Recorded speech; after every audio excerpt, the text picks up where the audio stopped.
This was the scene in Cork in Southern Ireland this morning, thanks to Storm Babette moving across the region. And yeah, it's just another system that significantly impacts the Cork area in recent months.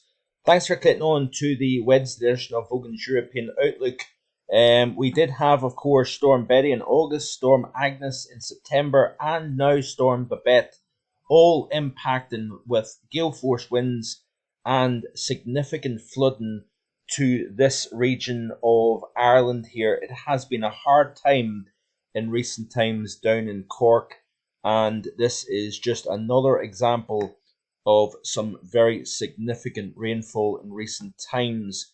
We, of course, have seen other impacts as well. This comes, by the way, in what could be, for some parts of the UK, it could be one of the wettest Octobers on record. Of course, we'll have to go back to a week, last Saturday, not Saturday just gone, but the previous Saturday, we had, of course, some areas of the West Highlands, Lochaber, but particularly around the Lomond and the Trossachs, as well as Argyll, seen upwards of 150 to 200 millimetres of rain falling within a day. And of course, we had 3-4 day rain totals, 300-400 millimeters fallen. But this kind of slightly cast me back to the day of the 3rd of October 2020. Now, this is, of course, an exceptional event and more UK wide overall. But back on the 3rd of October, we've seen the UK's wettest day on record, and we had some very, very extreme rainfall back in 2020.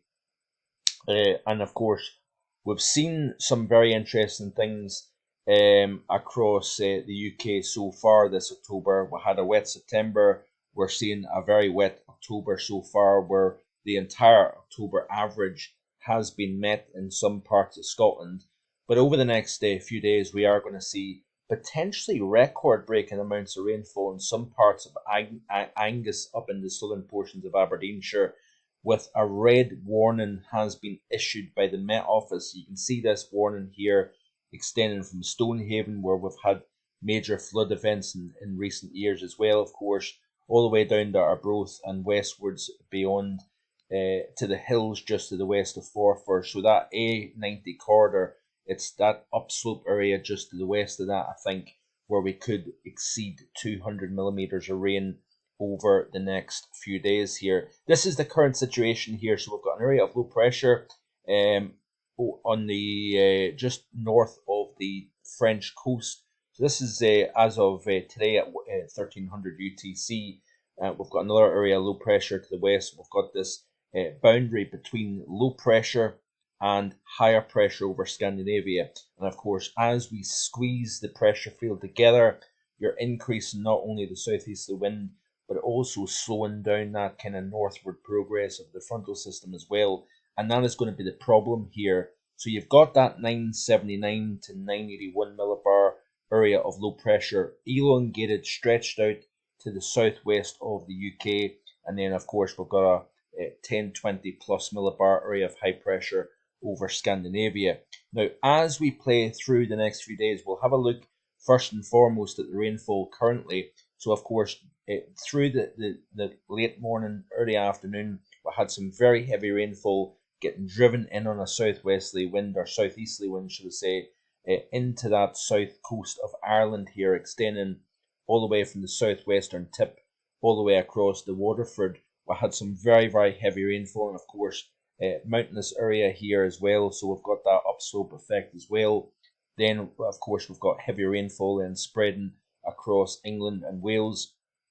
And this is the current rainfall radar here. A lot of things going on. I did intend to do, I'll have a look at the Copernicus website and show you the long-range models with regards to the upcoming winter season, but there's just so many things going on at the moment, I'm struggling to do that.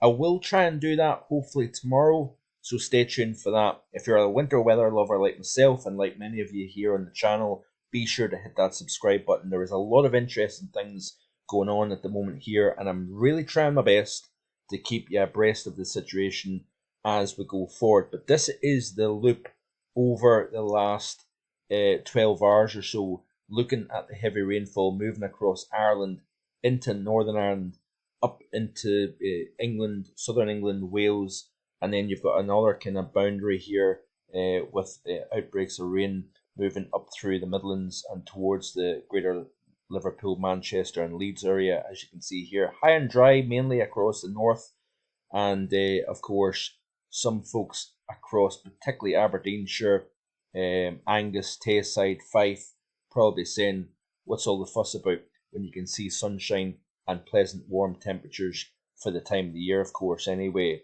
it all goes downhill through the course of this evening. As we play through this loop, this is off the arpegge model. We're going to look at something a little bit different today. Quite often, of course, show you the GFS and the ECMWF, but this model is quite impressive in terms of its rainfall amounts here, and I think it's quite accurate when it comes to the overall situation. So as we play through the loop here, you can see, of course, the time frame up in the top right hand corner of the chart. What's taking place is you've got that area of low pressure at 979 millibars, then creeping into the southern portion of England, heavy persistent rainfall, increasing winds as that area of low pressure at 979 millibars lifts northwards. It's coming up against the resistance, it's feeling the resistance of that high over Scandinavia. What that's going to do is forcing the pressure field to squeeze. Therefore, we're going to increase that southwesterly wind. Or keep saying southwesterly, that's what our average wind direction, of course, would be, but it's actually a southeasterly. And this is a little bit different to what climatology would suggest, of course, because you would generally expect to see western hills of Ireland, Northern Ireland, and the remainder of the UK, you would typically expect to see west and southwest facing upslope areas to receive the heaviest rainfall. But every now and again, you get a different wind direction, and of course, you get heavy rainfall events as a result in eastern portions of the country. So there you go. There's that area of low pressure marching northwards here. And as, of course, it's coming up against the resistance of that area of high pressure, we've got pressure at 1022 millibars just to the north of Oslo. And of course, we've got an area of low pressure at what kind of low 980s millibars. So that's quite a squeeze in the pressure differential over quite a short gap, quite a short distance. And what happens is, as that rainfall is getting driven in to northeastern England, the borders up through Edinburgh, Lothian, Fife, Tayside, Angus, Aberdeenshire, that rainfall is continuing to pile in heavily, getting driven in on a 50, 60 mile per hour wind. And of course, as all that moisture gets rammed into the upslope hills of eastern Grampian, then of course the air mass is forced to rise, cool, condense, increasing the amount of available precipitation within the atmosphere. And you notice here these deep reds indicating very heavy precipitation extending all the way from Perth all the way up to Aberdeen.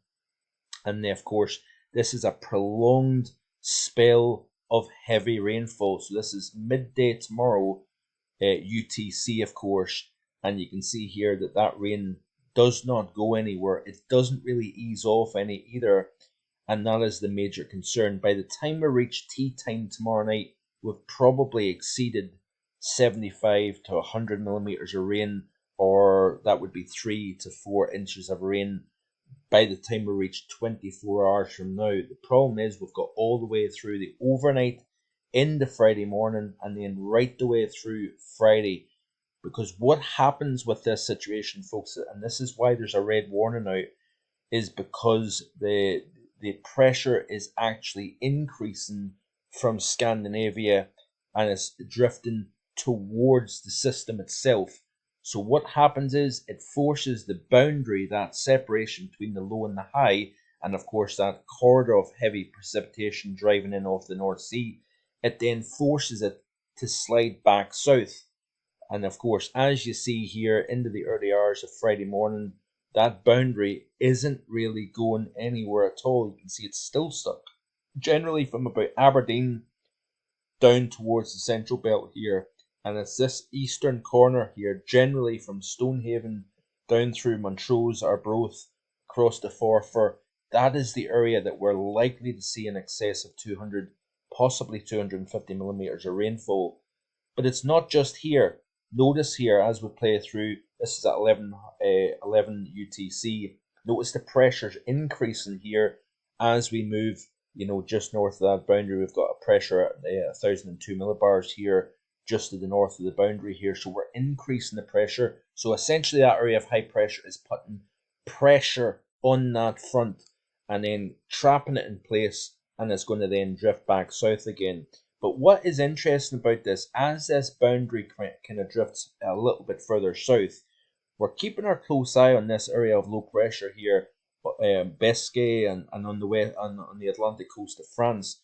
That's going to start to drift northwards as this boundary, this frontal system, drifts south, and we could have a very significant rainfall event. Now, by the way, places such as Newcastle down to Leeds, York, parts of Yorkshire down into, the Peak District, etc., could see in excess of 50, 60, 70, 80 millimetres of rain falling over the next few days. So, parts of the Pennines, parts of the York Moors is going to see some very significant amounts of rainfall as well. Flooding is possible here as well. But as we play through this loop here, we've got some very heavy rainfall. Eventually, we'll start to see that rain clearing during the afternoon period across the areas such as Angus Tayside, Fife, Aberdeenshire, etc. We are going to start to see a clearing taking place. And then notice here that this area of low pressure is kind of deepening as it drifts north, meeting the frontal system on its way south. And then it's all eyes on heavy rainfall across parts of southeastern England as well. You notice here that area of low pressure then moves north. Notice the boundary actually drifts back north again. This is a concern as well, is the frontal system moving back north as that area of low pressure drifts up and exits the Wash, Norfolk area. That's going to push back out into the North Sea once again. And of course, with that high over Scandinavia, we're driving in that continuation, that hose pipe of moisture. And of course, there's also colder air getting mixed in as well. I alluded to the snow prospects over the eastern Grampians. But look at this here, by Saturday at 1400 UTC, more heavy rainfall across this region of the country. Over the next 5 days, we could see easily 350 millimetres of rain. So that is, 10 inches of rain falling over the next 5 days. A very serious situation. Also, very strong winds associated with this as well. So let's have a look and see what we're looking at in terms of rainfall here. Let's have a look at Scotland initially and have a look at the total rainfall here off the chart. So let's go all the way out to late Saturday, early Sunday here. We've actually got rainfall projections of close to 200 millimetres of rain, even across parts of Rossshire, Sutherland, into Caithness. We've got a region here close to Helmsdale, for example, 161, 162 millimetres of rain. This is, of course, by 3 o'clock Sunday morning. Even as we extend from parts of Northumberland, the borders, Northumberland, down towards Yorkshire here, we've got easily 100 plus millimetres of rain falling over the next few days here. So a very significant situation developing here. There's no question about that. Let's have a look at the strong wind gusts as well associated with this situation. Look at this here. We've got an area of very powerful winds here at 135 kilometres per hour. One on the west coast. We've got a bit of a cap in the atmosphere. So what happens is that wind is squeezed between the hills and there's a kind of cap. There's an inversion just, maybe 1,000 feet above the surface of the planet, of the Earth. What happens is that wind is forced through the gap and it accelerates as it does so here. But very significant rainfall indeed here. I'm kind of running very much out of time here. These are rainfall totals across England and Wales, so easily in upslope areas in excess of 100 millimetres of rainfall, even to the east of London, up towards Cambridgeshire and the Norfolk and Suffolk, we could have 80 millimetres of rain. Ran out of time. Back tomorrow with more. Be sure to like, share and subscribe, and I'll see you again tomorrow with more. Bye for now.